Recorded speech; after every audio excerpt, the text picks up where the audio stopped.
محبة حقيقية، محبة دائمة في كل العام، ليست في يوم واحد في السنة، ليست شعارات على السيارات وعلى العمارات وعلى الأبواب وعلى البكاكين وعلى الجدر.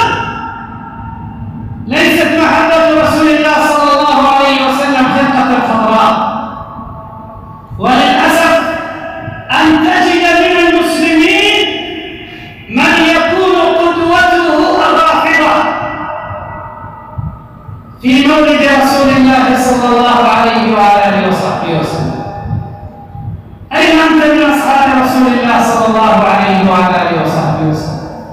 أين أنت من أبي بكر الذي مات النبي صلى الله عليه وسلم ونزلت عليه أعظم مصيبة لفراق صاحبه وحبيبه ولم يعمل له مولدا؟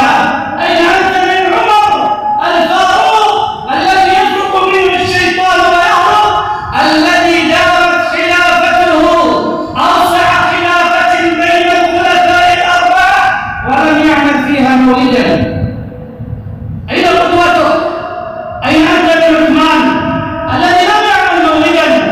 أين أنت من علي بن أبي طالب رضي الله عنه الذي قاله النبي صلى الله عليه وعلى آله وصحبه وسلم: أنت مني بمنزلة هارون من موسى، إلا أنه لا نبي بعده، لم يعمل مولدا.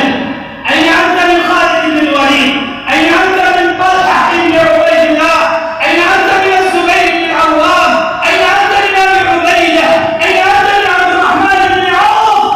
أين أنت من الصحابة أجمعين؟ لم يعملوا لرسول الله صلى الله عليه وسلم مولدا، وإذ بك قدوتك وأسوتك رافضة. أمر محزن والله. شعارات على السيارات وعلى الدكاكين والعمارات، بعد ذلك اليوم أين محبتكم لرسول الله صلى الله عليه وسلم؟ أين اتباعكم؟ أين سلوككم هدي النبي صلى الله عليه وسلم؟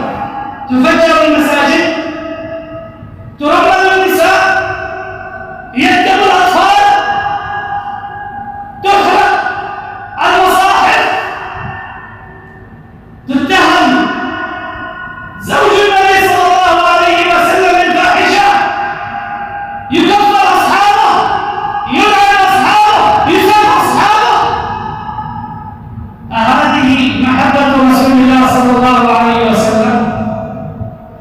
أيرضى المسلم أن يكون أمثال هؤلاء من الرافضة والصوفية هم قدوته؟